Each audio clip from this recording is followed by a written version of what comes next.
Ito Kuya Rod, oh. Ang nanay. Nahihirapan na. Hindi na nga gumagalaw yung mata niyan eh. Hindi na eh, oh. Ayan, oh. Hirap na siya, oh. Oh, ayan, oh. Nahihirapan na siya. Yun ang mahina talaga. Ayan, oh. Hindi na nga gumagalaw yung ano niya eh. Parang yung paghinga niya rin. Hirap na eh.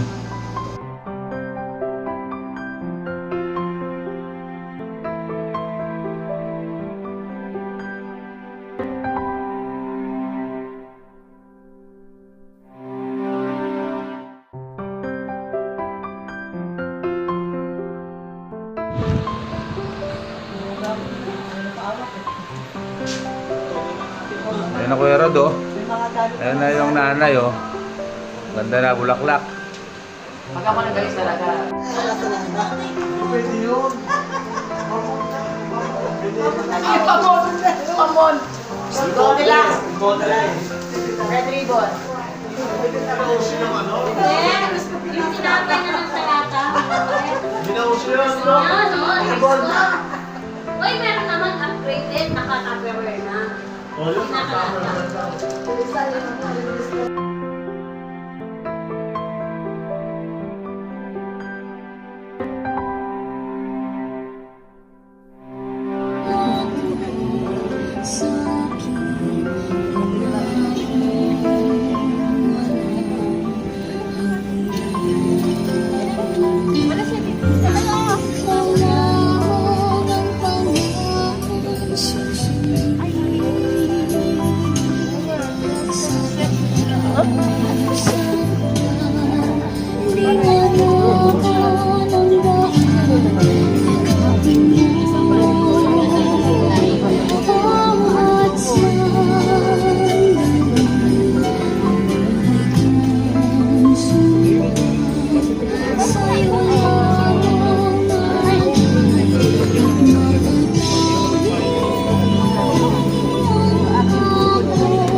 Sige po, bago po tayo mag-start, i-occupy po natin yung mga bakanting seats, lalo-lalo na po sa mga relatives.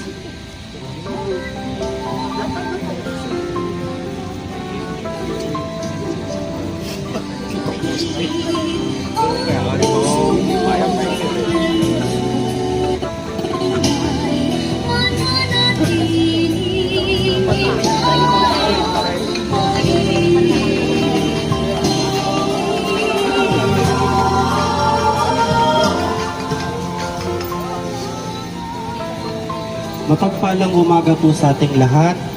Ngayon po mga kapatid ay masasaksihan po natin ang paghahatid po sa ating minamahal na si Ma'am Aurelia del Rosario Bernardino. Sa umagang pong ito, inaanyayahan ko po ang bawat isa na nandirito na makiisa po sa ating gawain. Ang oras po na ito ay para po kay Ma'am Aurelia. Atin po munang sariwain yung mga magagandang alaala din yung mga memories natin with nanay sa oras na ito. At bago po natin siya ihatid sa huling hantungan, makakarinig po muna tayo ng kaunting mensahe mula po sa kanyang anak. Sige po.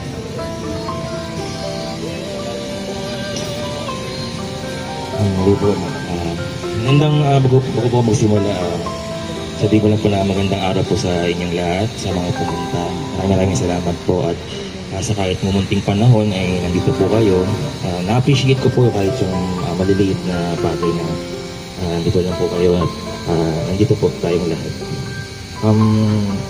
Ako po si Marvy, ako po yung apo ni Lola.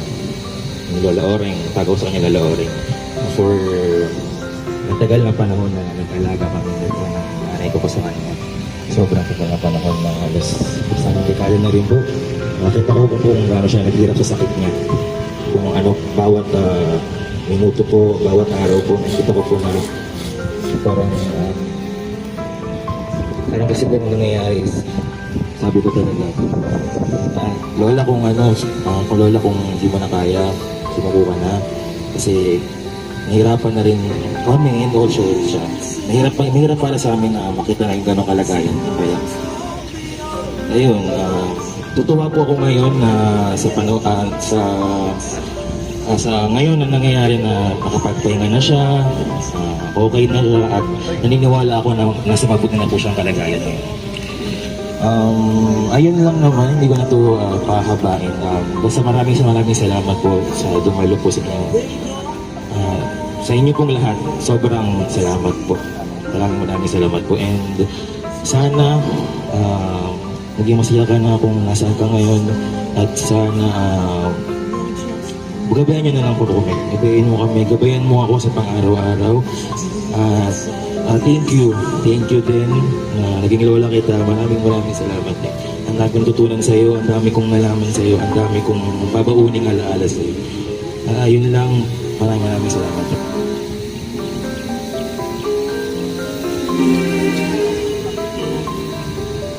Dito kami ngayon ay tatay na kuya, hindi ko kahit wala rito. Ako George ko. Dito kami ngayon ay basta anak ko ngayon. Oh!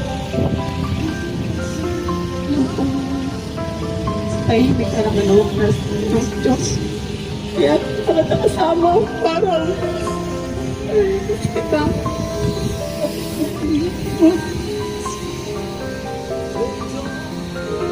Ang sabi ko na yun nga yung lip ko, kaya lang hindi siya makakontak. Nandito yung top natin. Lahat ito ko mga pinag. Kaya pa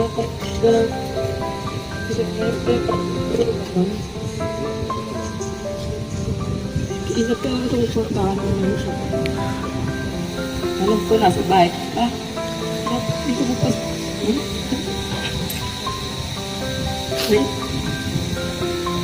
Palahan ka lang ngayon ng Diyos. Maraming ka na doon. Maraming salamat sa mga tulong ako ngayon. Pauling pagkita niyo sa araw ito. Kawila ng mga pag-iirap. Maraming salamat.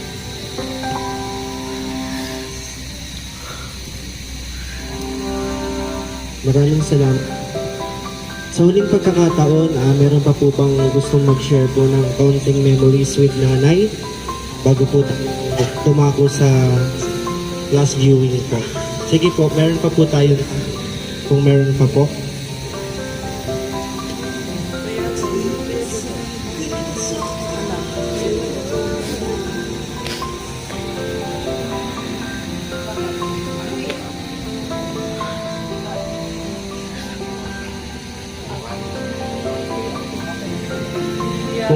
Kung wala naman na po,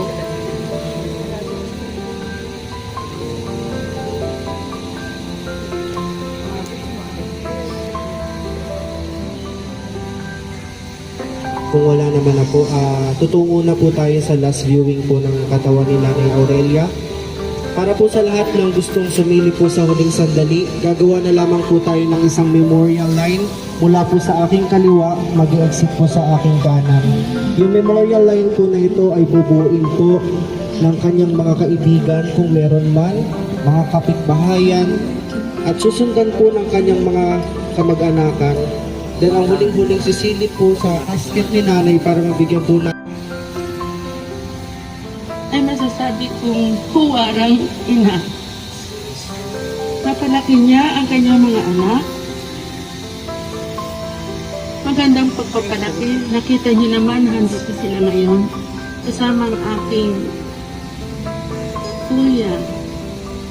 Nung maliit ako, nakikita ko siya kung gaano niya inalagaan ang kanyang mga anak. Maliit pa lang kasi ako noon, elementary yata. Mag-asawa sila ng aking kuya. Pero kitang-kita ko kung paano niya mahalin ang kanyang mga anak. Ang hirap sa mga anak na nandito. Huwag mawawala sa isipan niyo ang inyong ina. dahil ina niyo siya. Nawala na siya, huwag mawawala sa inyong alaala. Maging sa aking kuya, Kuya Macho.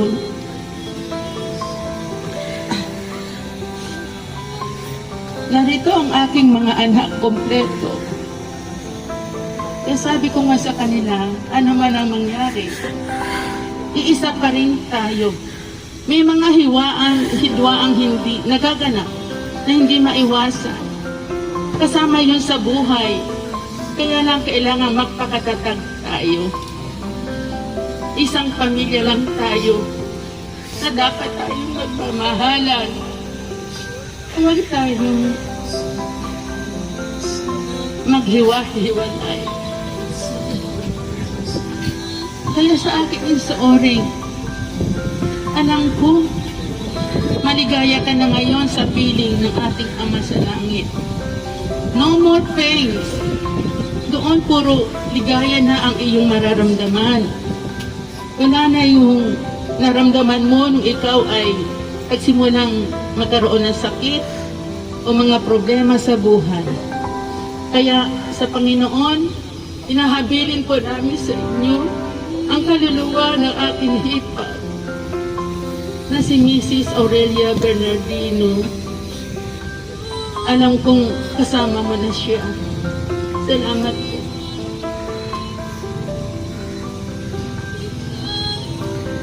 Maraming salamat po.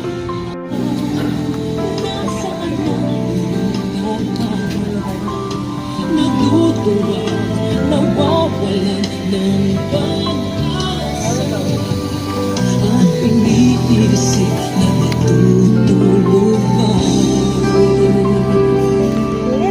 Natutulog ba ang Diyos? Natutulog ba?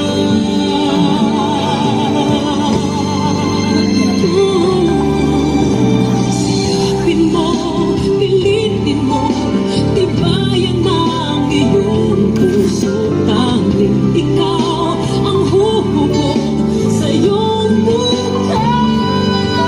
Huwag mo sanang akalain, natutulog pa ang Diyos. Ang buhay mo ay mayroong halaga sa Kanya.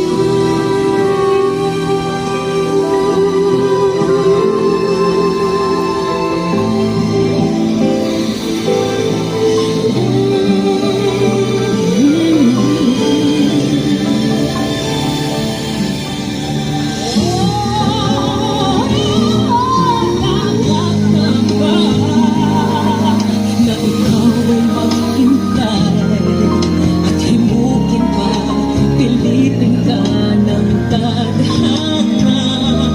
Gawin mo na kung ano ang nagarapan. Magsikap ka at magtiwala sa may kapal. Nakahanda ang Diyos umalalay sa'yo. Hinihintay ka lang, kaibigan. Sikapin mo, pilitin mo, tibayan ang iyong puso. Tanging ikaw ang huhubog sa iyong bukas. Huwag mo sanang akalain na matulog ang buhay mo. Bago po tayo magtuloy sa last viewing po ng movie ni Nanay, once again makakarinig po tayo ng isang short message po mula po sa hipag na si Ma'am Lourdes po. May I call on Ma'am Lourdes po dito sa harapan?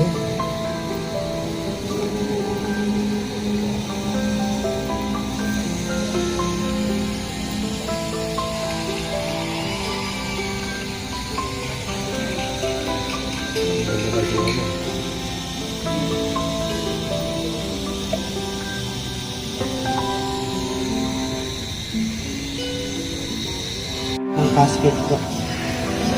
Ikaw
When troubles come and my heart burdened be,